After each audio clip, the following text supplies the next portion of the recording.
produced two reports. The first report was an assessment in May of the scope of the crisis. And today we issue the second report, the Make Our Children Healthy Again strategy. Today's report outlines a bold framework to improve children's health through 128 targeted directives and strategies.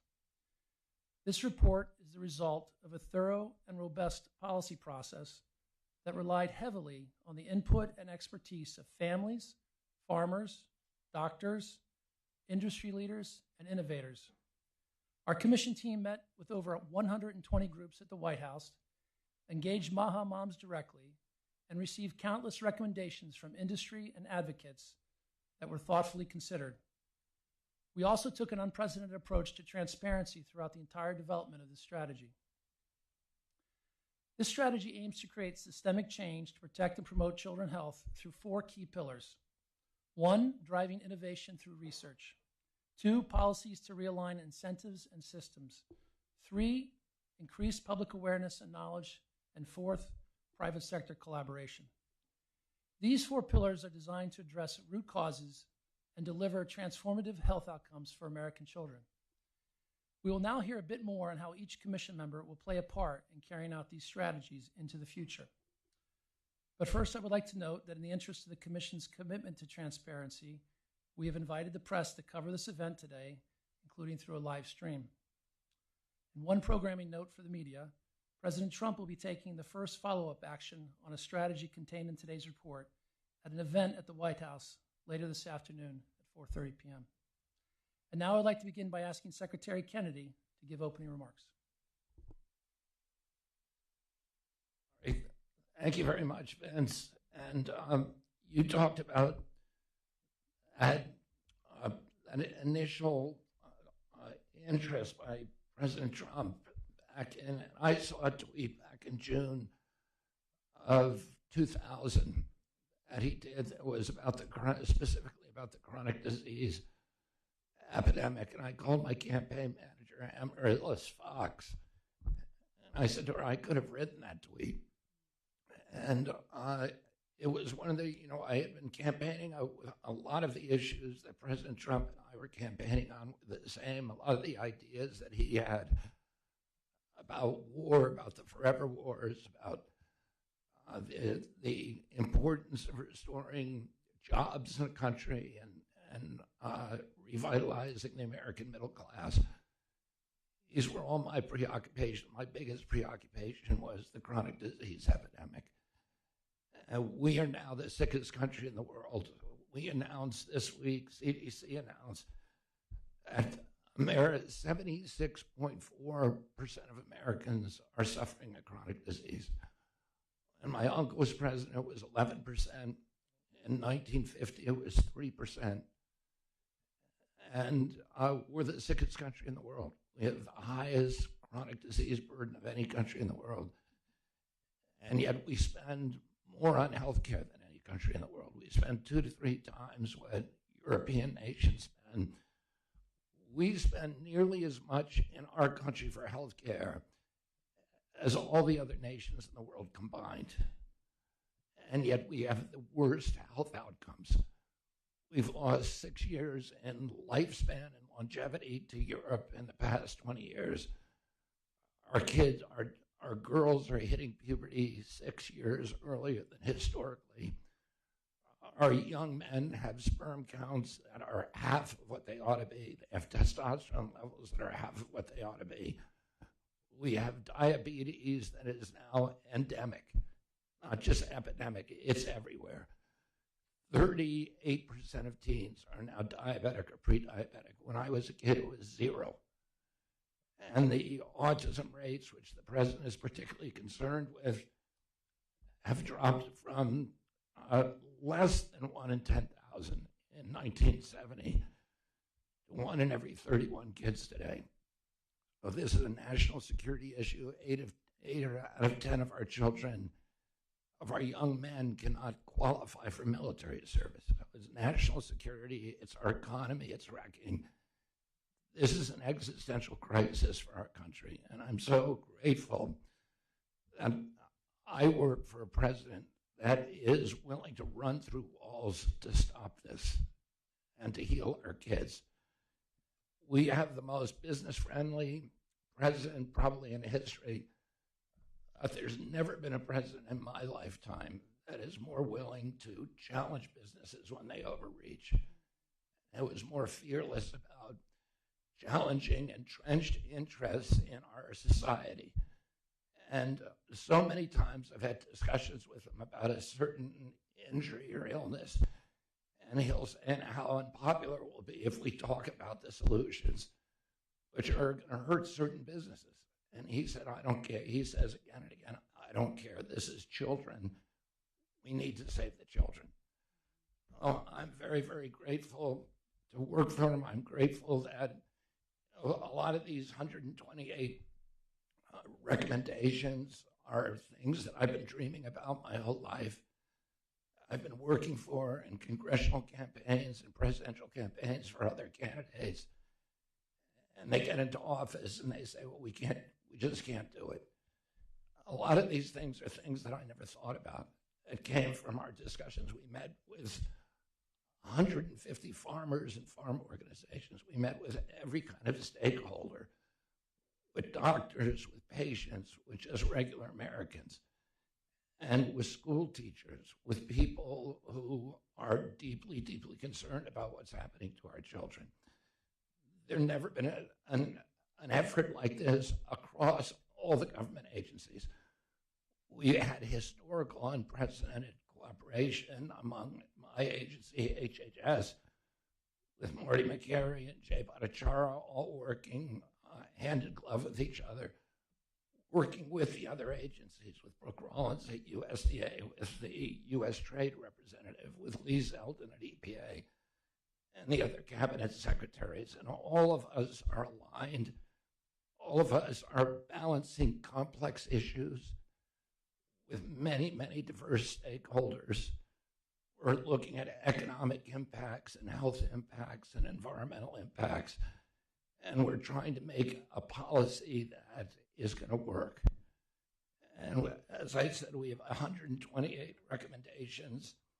And I'm going to tell you about some of our wins that were accomplished, which are specific items in this report, things that we're going to get done before the end of the year. We have accomplished more already than any health secretary in history.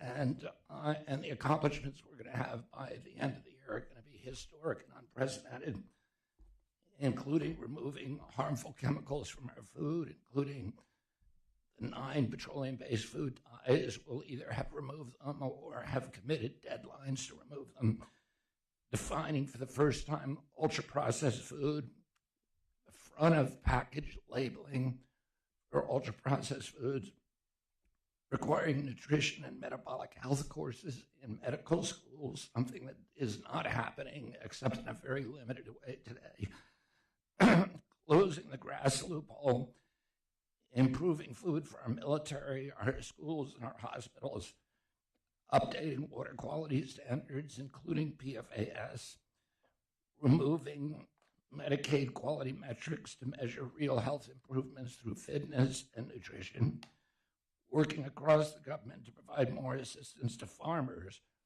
to support soil health, unleash innovation, and remove the barriers that hamper small farms, removing SNAP, or reforming SNAP by working with states to remove soda and candy from the program. And I want to thank Brooke for her very, very aggressive work and encouraging states to, which we've gone all across the country talking to governors and legislatures to encourage states to file SNAP waiver petitions, establishing, again, front-of-pack food labeling for sugars, for sodium, for ultra-processed foods, reforming infant formula standards and acknowledging and addressing vaccine injuries. These are bipartisan reforms. Many of them would be unthinkable 2 years ago. We are focusing narrowly on nutrition and metabolic health, food quality, cumulative exposures, gut microbiome, precision agriculture, and mental health. And we're doing all these things with each other cooperatively. and we're doing them very, very quickly. After this event, I'll be going to the Oval Office to make another historic announcement with the president that is part of these recommendations that I think, again, is going to challenge a lot of industries, very, very powerful industries. But the president is fearless. So I want to thank Vince for your leadership on this committee, and I want to thank all of my colleagues in the cabinet, Heidi Overton and Callie Means, who played critical roles in putting this list together. And I want to hand it over to my colleague, Brooke Rollins. Well, thank you, Bobby, and thank you, Vince, and my other cabinet colleague, good friend Lee Zeldin, and everyone here today. It is another historic day, and I know we are really saying that quite a lot, but seemingly every day is unprecedented with continued aggressive and intentional actions to save America. And there may not be a higher calling or bigger priority than saving America through bringing health back to our men, women, and especially our children. It has been an absolute pleasure working with Secretary Kennedy and Administrator Zeldin's teams, along with so many other staff that are here. Our Chief of Staff, Kaylee Buller, is here, and so many of our USDA team that have worked so hard to get to this day alongside the White House teams and with Vince's great leadership and the teams over there. It's a pretty remarkable and historical collaboration. At USDA, we have been honored to be at the table to represent America's farmers and ranchers and rural communities, and to discuss how the agricultural community can work together with the health and the medical community to improve the well-being of our kids and our families. Without President Trump's leadership, we would not have achieved the real and concrete success that we've already seen in making America healthy again. And today's report makes it clear that we really are just getting started. We're at a point where we must do something to correct the chronic health problems that Bobby so eloquently outlined and has done so for some time. When over 75% of America's youth between 17 and 24 years old are ineligible for military service because of obesity, poor physical fitness, or mental health challenges, you have not only a health epidemic on your hands, you have a national security epidemic on your hands. Over 350,000 American children have been diagnosed with diabetes. As MAHA moms, I consider myself one with 4 children, teenagers, as one of those MAHA moms across the entire country know. Behind all of these statistics are mothers and fathers and sons and daughters and neighbors and coworkers. Since my confirmation as Secretary of Agriculture, we have been taking action on this front. As Secretary Kennedy mentioned, 12 states have now been approved historically to implement waivers to restrict the purchase of junk food and sweetened beverages within our food stamp program called our Supplemental Nutrition Assistance Program, also known as food stamps. More have expressed interest, and I continue to call on all states. This was within the first hour of being confirmed and sworn in. We sent letters to every governor in America saying, send us your ideas. We have an epidemic on our hands. And all states, blue and red, to innovate and put the nutrition back in the Supplemental Nutrition Assistance Program. We've also been working very closely, and I have to give great credit to Bobby Kennedy. Whenever we have an amazing ag producer, like most recently our dairy processors, who will voluntarily stand up and say, even though it's probably not great for our bottom line, we are in on making America healthy again, and we will no longer have, and we will begin to remove artificial colors from all products sold to K through 12 schools for this school year. Some of America's largest and best known consumer brands have voluntarily committed and have begun removing petroleum food dyes from their products.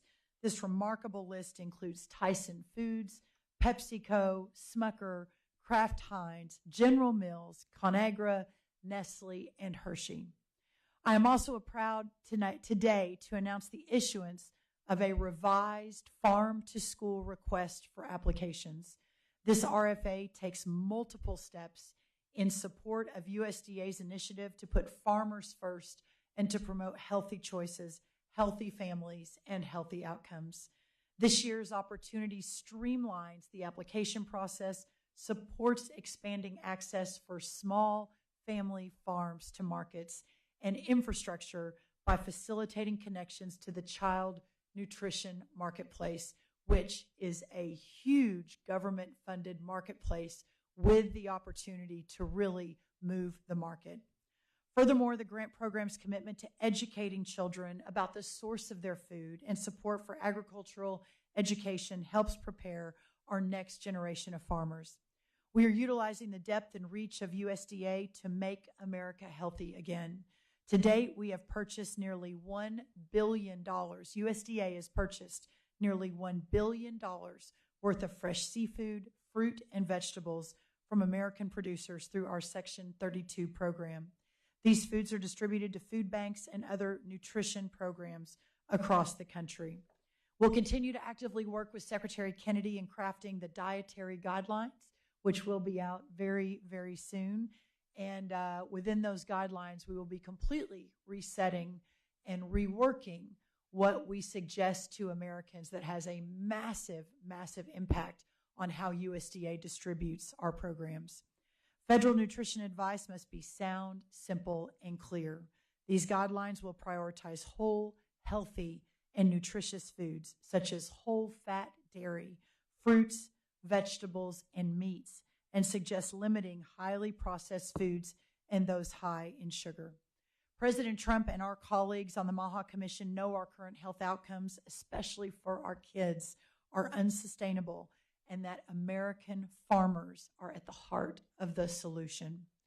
Chronic disease is a challenge in our country. Most American children's diets are dominated by highly processed foods filled with added sugars, unpronounceable ingredients, and additives. We know the American food system is the safest in the world, but now we must do what it takes to make it the healthiest in the world. As the proud representative of America's farmers and ranchers in Washington, second only to President Trump, I am so encouraged by the roadmap that this report presents today. It shows where opportunities exist to improve technology, research, and outcomes. America's farmers and ranchers dedicate their lives to the noble cause of feeding our country and the world, and in doing so have created the safest, most affordable, and most abundant food supply in the world. And now is the time to act. Using the power of the executive branch, the whole of government approach across our entire cabinet in the White House, USDA will continue to deregulate, to research, and to promote solutions that not only improve nutrition programs and their outcomes, but also regenerative agriculture practices and other conservation programs. USDA's upcoming regenerative pilot program is built to address on-farm resource concerns while also providing farmers with usable, outcomes-based conservation plans. Additionally, we will leverage existing funding from research agencies to produce applied science informing farmer decision-making on regenerative agriculture. It is a new day at USDA. Our farmers and ranchers know that I, and most importantly, President Trump, have their back and that their voices will be heard as we continue to promote the work of the Make America Healthy Again Commission.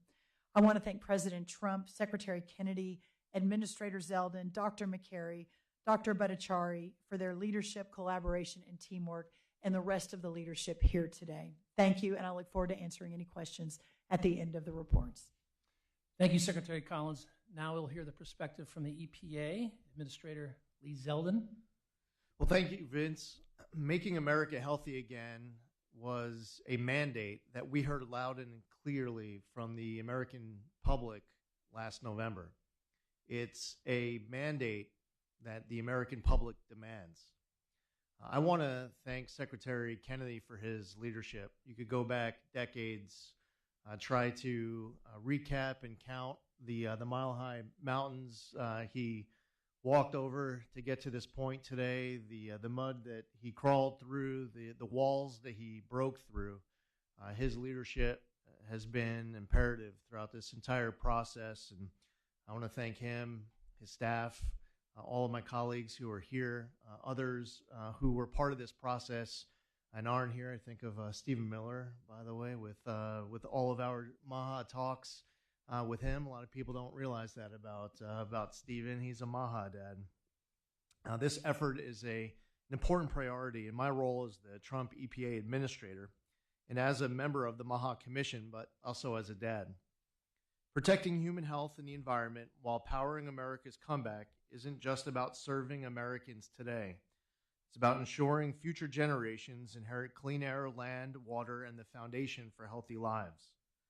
The American public can count on President Trump, can count on Secretary Kennedy, and can count on those around this table to help MAHA moms and dads across America not just get the answers they deserve, but know that they have a partner in the Trump administration to do something about their concerns.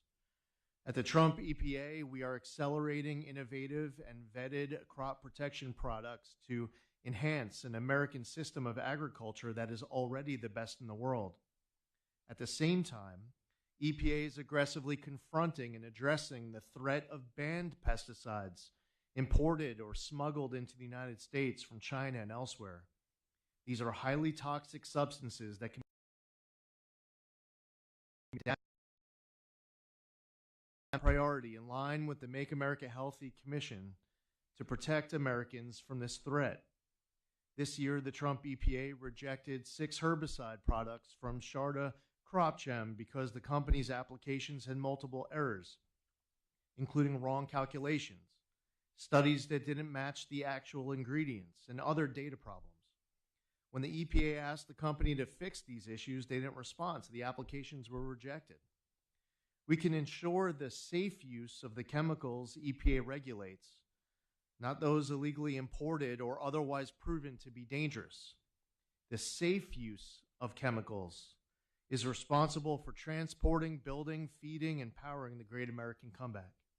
At the Trump EPA, to ensure more timely reviews, we are increasing scientific capacity in our Office of Chemical Safety and Pollution Prevention and Office of Water. We're also looking at new ways to use advanced technology and science to inform decisions. We are committed to ensuring all work conducted by EPA is consistent with gold standard science, including the work of our chemicals, air, and water programs. Together with USDA and in partnership with the private sector, EPA is working to advance precision agriculture. I've seen demonstrations in my travels throughout the U.S. using drones, computer-assisted spray technologies, and robotic monitoring.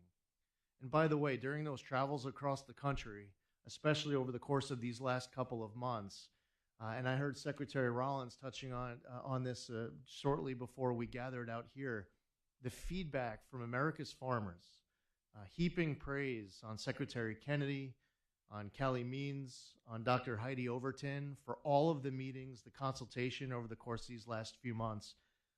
We've heard it from states all across America, and it really shows just how wide-ranging and thoughtful Secretary Kennedy and his team have been throughout this process. By focusing on working with our partners at USDA and HHS, especially in permitting, crop protection, and agricultural inputs, EPA can directly support healthier outcomes for children. Prioritizing new approach methods moves us away from animal testing and will provide new tools to look at impacts of chemical exposures, including cumulative exposures. This strategy outlines the keys to success, from pro-growth policies that advance research to drive innovation, to private sector collaboration and increased public awareness. I look forward to continuing to work collaboratively across the federal family to ensure our kids and our environment are protected.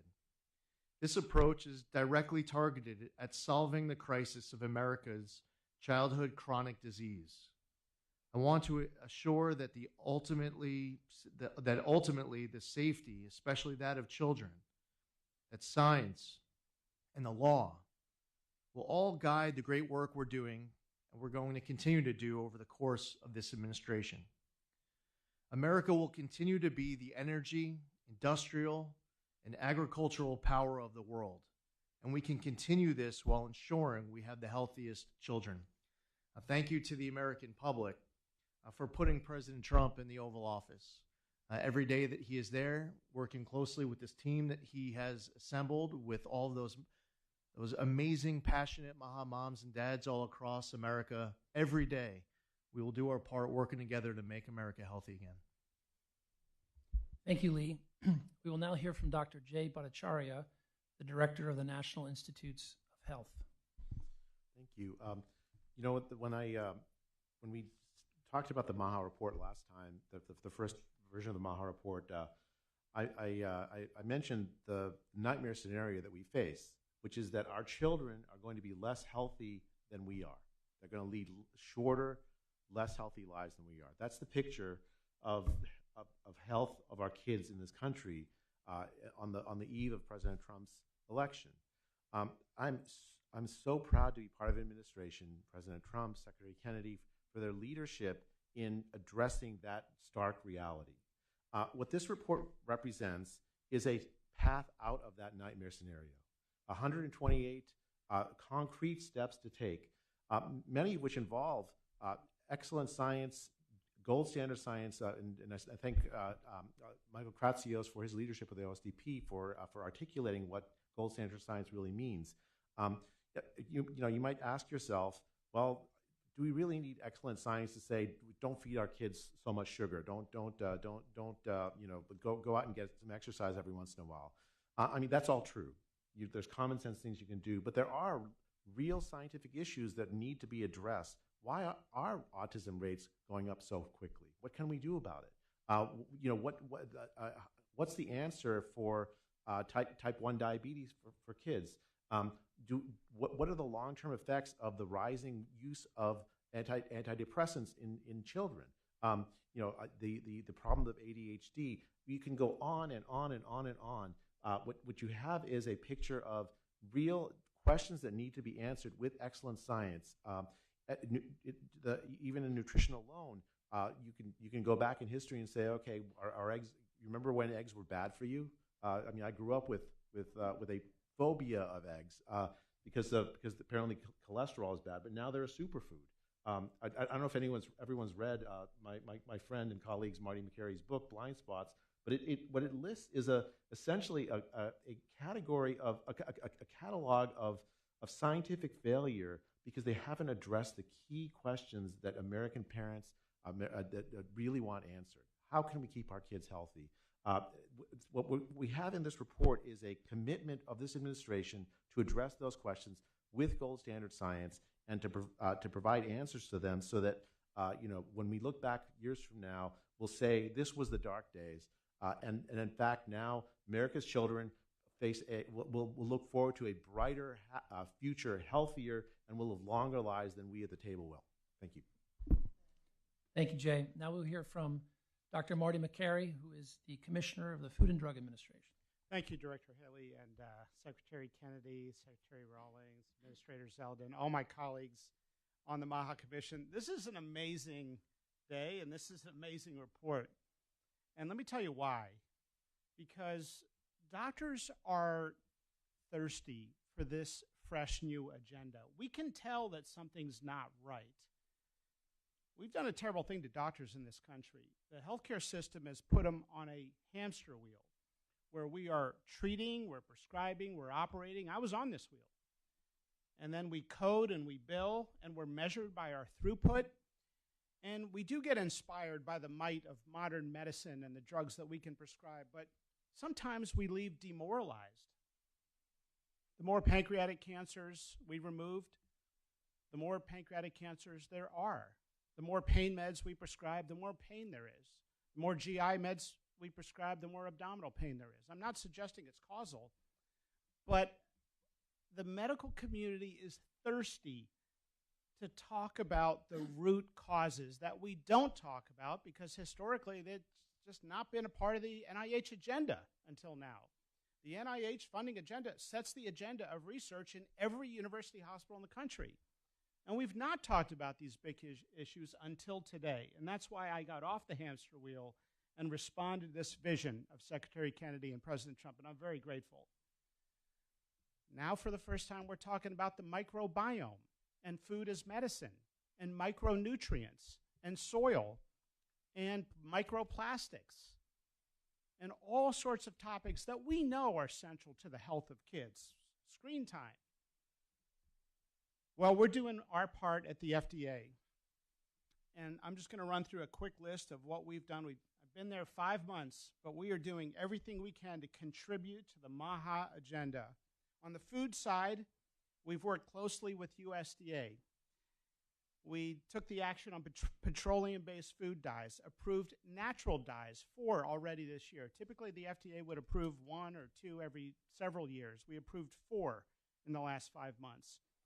Took action on the GRAS standard, changed the BRICS requirement for sugar with orange juice, allowing more American orange juice to be oranges to be used for orange juice instead of importing oranges as frequently as was required by this. Working with USDA to change the broken food pyramid, maybe one of the greatest sources of misinformation in modern American history. We're ending the 50-year war on natural saturated fat. Remarkably, schools, by regulation, are not supposed to have a certain amount of whole milk. That makes no sense scientifically. It's been a nutrition guidance by the government based not on evidence, but on dogma. And so we're challenging medical dogma, challenging dogma on infant formula. Another one of our big goals is to deliver more cures and meaningful treatments to the American public. And so we have taken action to reduce animal testing, to speed up the time for approvals in synchronization with EPA, also taking action to reduce animal testing. It's the right thing to do. We began a national priority review pilot. We're going to get decisions out in weeks instead of nearly a year. We're going to see amazing, meaningful treatments, I believe, in the next year and 2 years that are going to blow people away because of this new pilot program. We started a pre-check program to promote the domestic manufacturing of medications as a national security issue. We're ending conflicts of interest on expert panels. We are setting clear, transparent vaccine regulation for the COVID vaccine. We're using gold standard science and common sense. We've removed regulation for gene therapy, had an amazing roundtable on cell and gene therapy. Last week, we made all of our rejection letters public. If we don't accept a drug, the public deserves to know why. So for the first time in history, those letters are public, so the public can see it and keep us accountable. We are focused on rare diseases and incorporating AI. We are making adverse events disclosed on a daily, real-time basis. And we took action on concentrated fluoride for babies that is affecting the microbiome. And we're just getting started. We're also very focused on the opioid addiction crisis. It's not over just because there's other news. We have draft guidance for non-opioid pain medication that is going out tomorrow. We've taken action on 7-OH and opioid in most vape stores in America. We're calling it out, initiating the scheduling at DEA. We are talking about vape stores, trying to educate parents. We have now issued a number of statements on gas station heroin, and we are finally changing the label on OxyContin, which is long overdue. So with that, I just want to say thank you for the privilege of being a part of this incredible commission. I think this is an incredible day for the medical community in the United States, so thank you. Thank you, Marty. We'll now hear from Jim O'Neill, who is the deputy at the HHS. Thank you. All Americans deserve to be healthy, and we're going to get there. And this commission and this team of agencies is going to help us achieve the goal of making America healthy again. And I'm very grateful to President Trump for giving us that mandate and this commission. Under Secretary Kennedy, HHS supports rigorous science and radical transparency, and we need that everywhere, but nowhere is that more pressing or more valuable than at CDC. Over the past 15 years, sadly, CDC presided over rising chronic disease and flatlining longevity, and trust in our public health agencies collapsed. Together, we're working to refocus CDC to its original 1946 mission of protecting Americans from infectious disease. I think that's working. To do so, we must earn the trust of the public through integrity and radical transparency. We know chronic disease made COVID especially deadly because of the interaction between infectious disease and chronic disease. Tools that are meant to fight disease, such as vaccines, antibiotics, and therapeutics, can save lives, can also trigger adverse events in some patients. And that truth must no longer be denied or distorted. We're bringing transparency and research to this critical connection. We're also investigating the health effects of substances, including microplastics, fluoride, and PFAS. Several childhood cancers have rising incidence among American children, likely due to changes in diet or the environment. CDC has set up a nationwide childhood cancer environment program, a pediatric cancer training initiative to address the knowledge gap about hazardous exposures and childhood cancer among pediatric oncology providers. We're researching the connections between pediatric oral health with chronic disease and cognitive development. We're also reviewing financial links between our science agencies and food and pharma companies. We require more transparency to prevent regulatory capture and fund independent research that is objective and unbiased. Heart disease, diabetes, obesity, and other diet-related illness kill 7 out of 10 Americans. Nutrition drives disease, and it must be at the core of our response, beginning with medical education. We're reviewing and updating regulations on healthy food in hospitals. Following the release of our new dietary guidelines, which we're developing with our friends at USDA, Head Start will promote healthy breakfast and lunch for our nation's most vulnerable children. I would like to thank all of our peer agencies here, OSTP, CEA, Department of Agriculture, DPC, EPA, for working with us on this commission, on this report, and on all of these important projects. New and better science can help Americans to make better choices to prevent and treat infectious disease and chronic disease, and to lead longer and happier and healthier lives. Thanks, Jim. Thank you, Jim. We'll now hear from Pierre Yared, who is the Vice Chair of the White House Council of Economic Advisors. It's a privilege to be part of this commission and an honor to be part of this notable event. I want to thank the President for his leadership and Secretary Kennedy for your commitment to health, and in particular to the health of our children. There are many notable programs and initiatives within this report, and I want to highlight one very important piece of it, which is personally very important to me as a parent, which is the mental health of our children. We are in a very serious situation when it comes to mental health. Based on various metrics, depression, anxiety, suicidal thoughts, we have seen a deterioration of these measures over the past decade. And this is an unacceptable situation. Mental health issues are the #1 cause of death for our teenagers. And this is a very significant problem that our nation must address. This report highlights numerous initiatives to address this issue.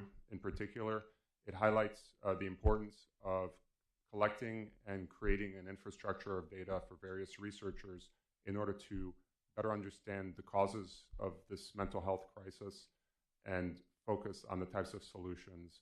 And the idea is that this report and this initiative can provide families, can provide caretakers and educators with the necessary tools to help address these issues with our children.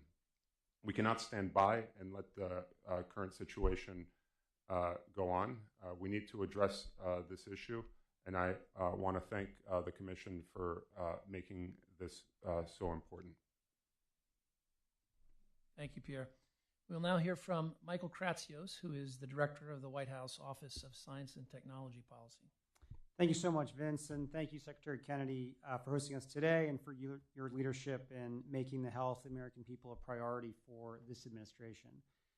The Make Our Children Healthy Again strategy report is great, and I am thrilled to be celebrating it with you and other colleagues here today. One of my primary tasks as the White House OSTP Director is overseeing the execution of the President's vision for U.S. leadership in artificial intelligence in ways that benefits all Americans. I am very thrilled that our MAHA strategy makes the integration of AI in cancer treatment a priority for HHS research. I truly believe that, trained on the appropriate data sets, the statistical pattern recognition that constitutes our cutting-edge AI models will revolutionize early diagnosis, personalized treatment planning, real-time health monitoring, and preventive care in ways that will really transform patient outcomes for Americans of all ages, but especially for America's kids. I'm very confident that AI will be a critical part of preventing and treating pediatric cancer because it's already being used to fight cancer in adults. A translational AI group in the NIH called AI Resource is currently developing AI models that help with object detection and segmentation in biomedical research, and the interpretation of imaging studies for cancer diagnosis and prognosis, and the discovery of novel pathological biomarkers in image data. The White House is eager to support HHS as it invests in research that uses AI systems to uncover causes of cancer, identify cancer risks as soon as possible, and intervene before cancer develops. We are thrilled to partner with HHS and NIH to further develop AI-assisted gold standard methods for using existing data and emerging technologies to tackle the crisis of childhood chronic disease and pediatric cancer. The limiting factor in AI's ability to improve medical outcomes right now is not the technology itself, but the slow adoption of these tools, particularly in established institutions and processes. We in the federal government have an opportunity to support, incentivize, and encourage experiments in AI adoption by the healthcare sector and to share best practices and lessons learned with the rest of the country. As a new dad, I have felt the responsibility of my role in new ways in recent weeks. OSTP coordinates science and technology policy across the administration, and that includes implementation of gold standard scientific research principles and the careful pro-innovation frameworks that can form the foundation of healthier lives for America's children. I'm proud of the work my team is doing and grateful for the dedication that all members of the MAHA Task Force, especially you, Secretary Kennedy, have demonstrated every day as we seek to protect America's health for generations to come. Thank you. Thank you, Michael. That concludes the round robin. Secretary Kennedy, would you like to give some closing remarks?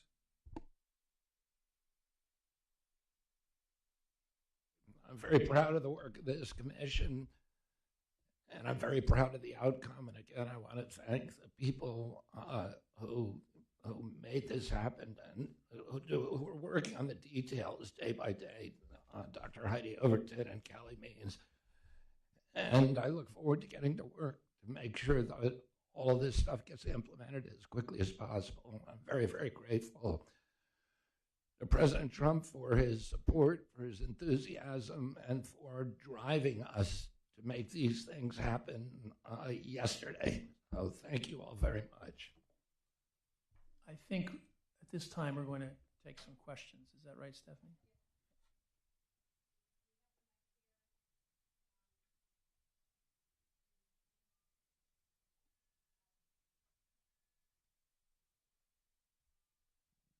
Hello? Okay. So if press can please keep your questions to relevant of what we're talking about today. We'll pass around this mic.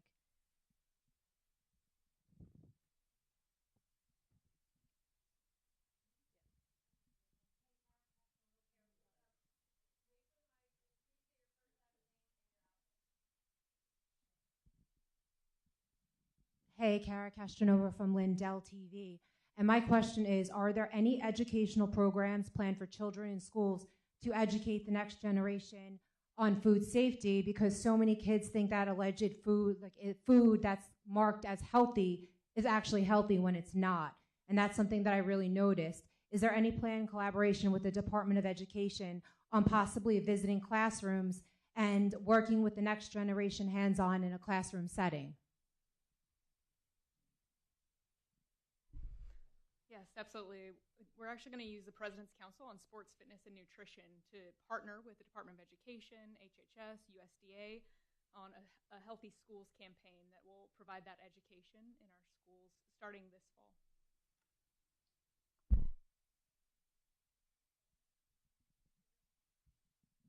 Thank you all for doing this. I appreciate it. My name is Lisa Desjardins. I'm from the PBS NewsHour. Also the mom of a 9-year-old, so you have my attention already. two questions. One, pesticides has been something that you've mentioned as a concern. You mentioned the 6 pesticide applications that you rejected. I believe that's out of thousands, though. There are some who share that concern, who expected this report to be more critical, to do more specific on pesticides. Can you answer that concern? And the other is a debate over children's health. You mentioned suicides, especially among teenagers. There is a debate over mental health and firearms in this country and the impact on children's health. Was there ever a discussion of looking at firearms and the health of our children related to that? Questions, pesticides and firearms. Thank you.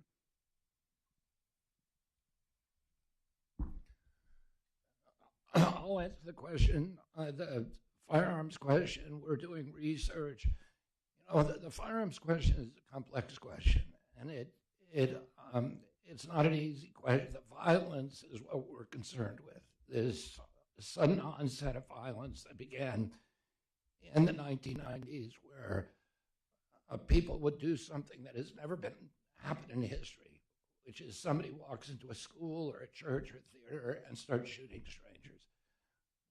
We had lots of guns when we were kids. We had comparably the same number of guns. Nobody was doing that. We had gun clubs at my school. Kids brought guns to school and were encouraged to do so. And nobody was walking into schools and shooting people. So, and this is not happening in other countries. Switzerland has a comparable number of guns as we do, and the last mass shooting they had was 23 years ago. We're having mass shootings every 23 hours. Oh, there are many, many things that happened in the 1990s that could explain these. One is the dependence on psychiatric drugs, which is, in our country, is unlike any other country in the world. It could be, there could be connections with video games, with social media. There are a number of things, and we are looking at that at NIH. So we are doing studies now.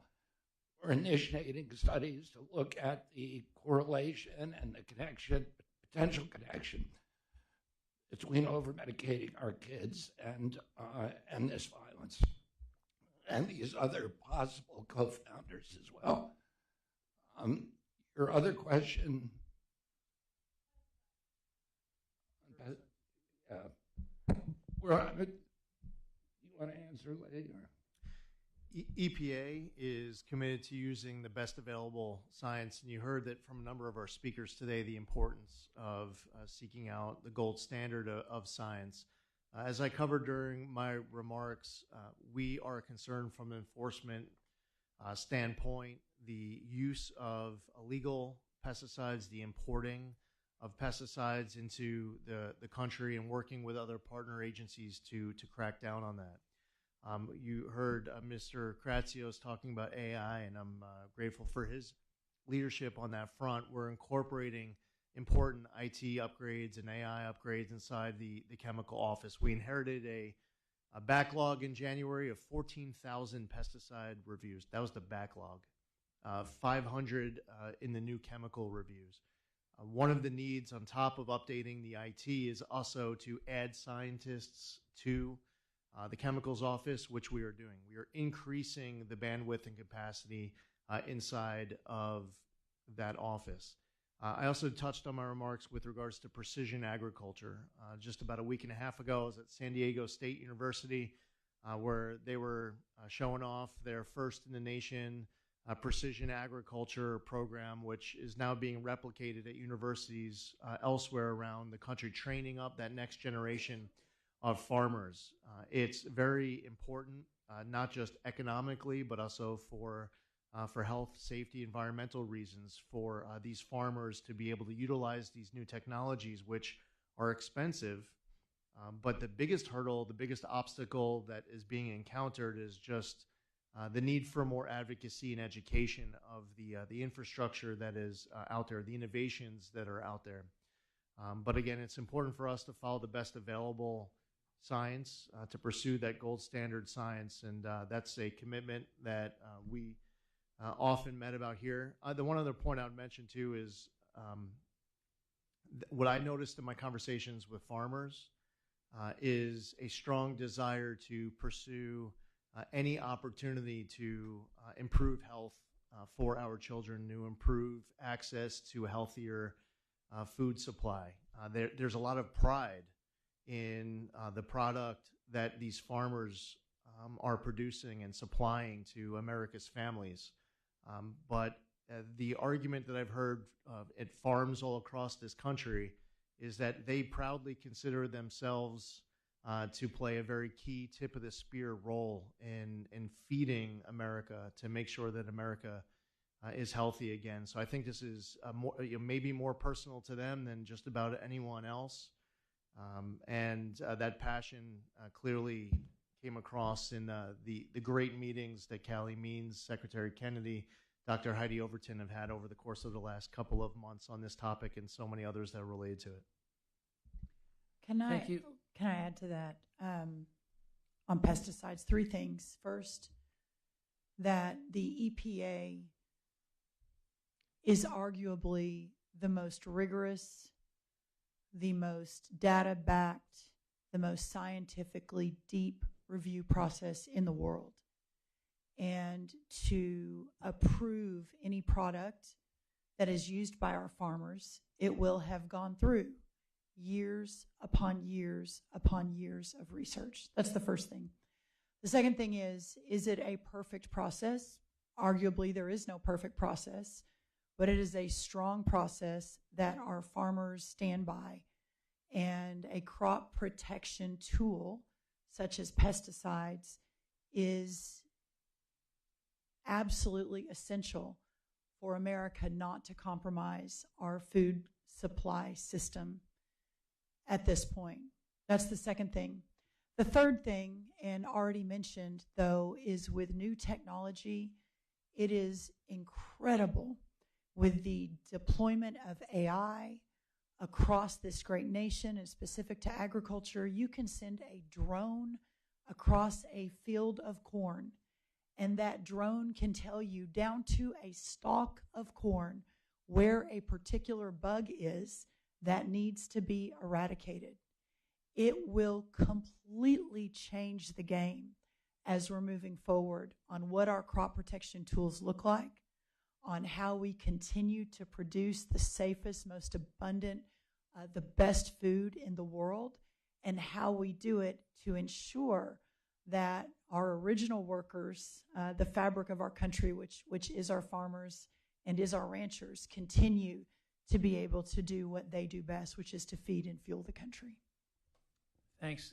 To the reporter who asked the question, draw your attention to page 4, Advancing Critical Research. There's a heading, Cumulative Exposure, which gets at your question and your concerns as a mother of a 9-year-old. And if I could invite Jay or Dr. Marty to just mention this research framework and how important this cumulative exposure investigation is.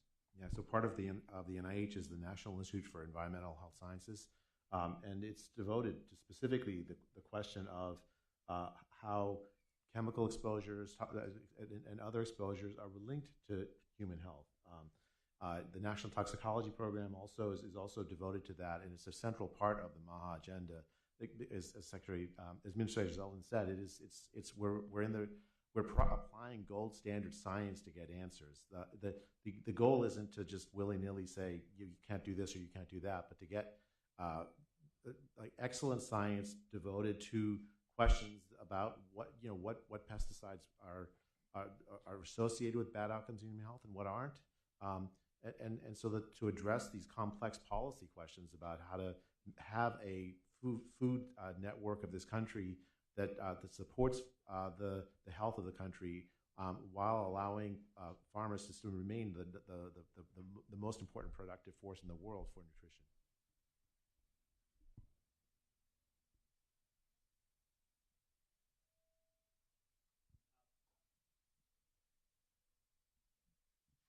Thank you, Secretary Kennedy, for your leadership to taking us to this historic moment. My name is Patrick Carriel. I'm with the MAHA Institute. I have a question. In the report, it talks about the build of the Administration for Healthy America as a way to unify prevention-focused programs across HHS. I was curious if you can share a little bit about the timelines and also how would you view the success of that overall program?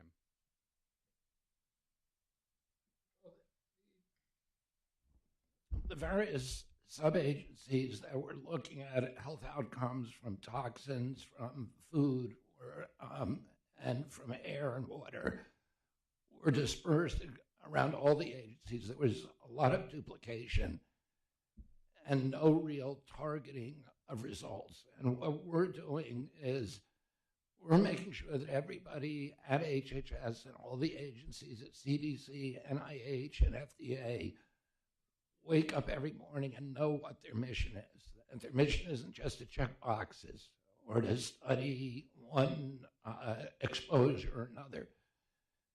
Their mission is to make America healthy again.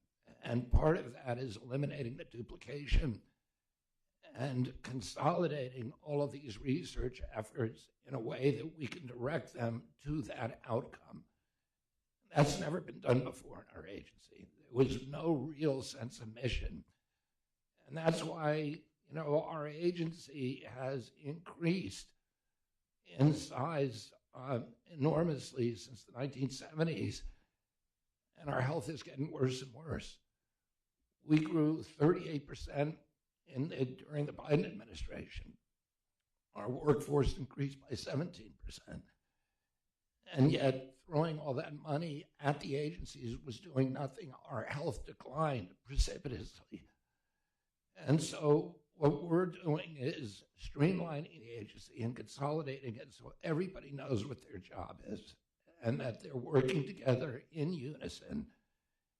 And all the disparate groups that were studying little different silos of the health crisis are now consolidated, and they have a clear outcome in mind, which is to end chronic disease in our children. And it's measurable. And so that's what the reorg is about.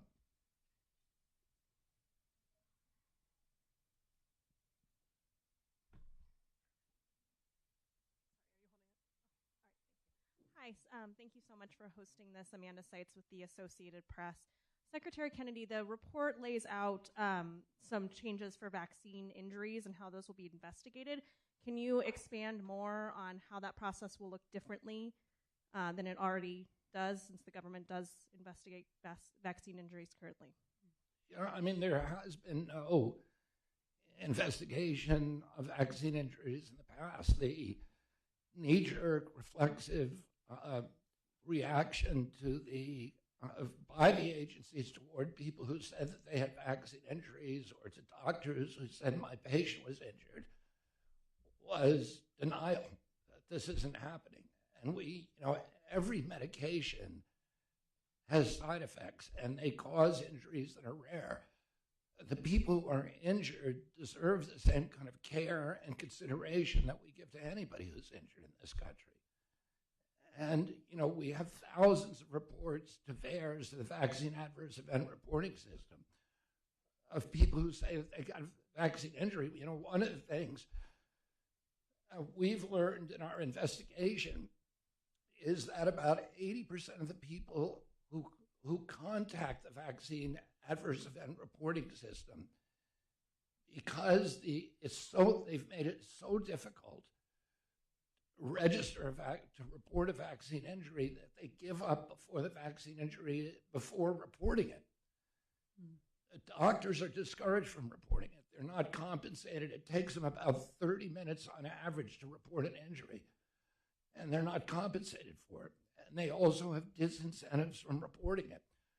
We're changing the system. We're going to make sure that there's a system. Right now, the CDC's own study of their only surveillance system, their study of it in 2010, found that it collected fewer than 1% of vaccine injuries. It's collected over 99% of vaccine injuries go unreported. And CDC actually developed a machine counting system in 2010 that was collecting 90 or 95% of vaccine injuries, but they shelved it. And they kept this old system that everybody has recognized has been broken for 50 years. It's never worked. And because vaccines are the only medication or medical product that is exempt from pre-licensing safety testing, it's very important to have a post-licensing surveillance system where you're going to see the vaccine injuries. Under the current system, most of those vaccine injuries will remain invisible, and we will not be able to understand the risk profile of those products and do something about it. None of the people who reported injuries are ever followed up with. We're going to start following up and find out what kind of genetic vulnerabilities, what kind of other vulnerabilities they have. We are recasting the entire program so that vaccine injuries will be reported, they will be studied, and that individuals who suffer them will not be denied or marginalized or vilified or gaslighted. They will be welcome, and we will learn everything that we can about them so that we can improve the safety of these products.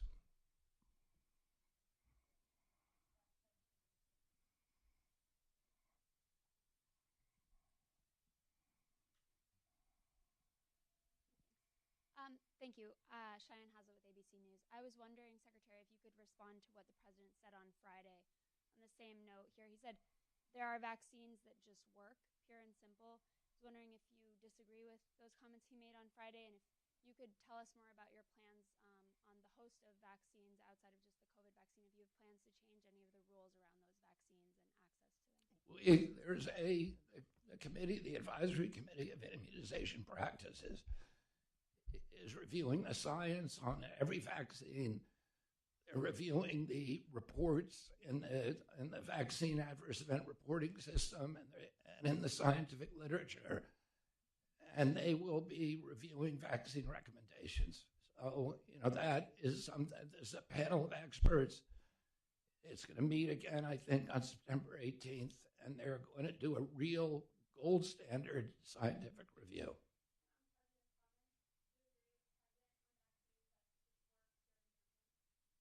Do I agree with it?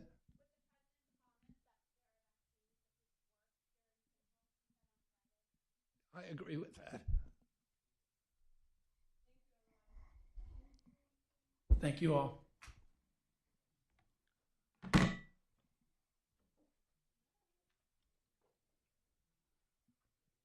Hey, thank you, bro.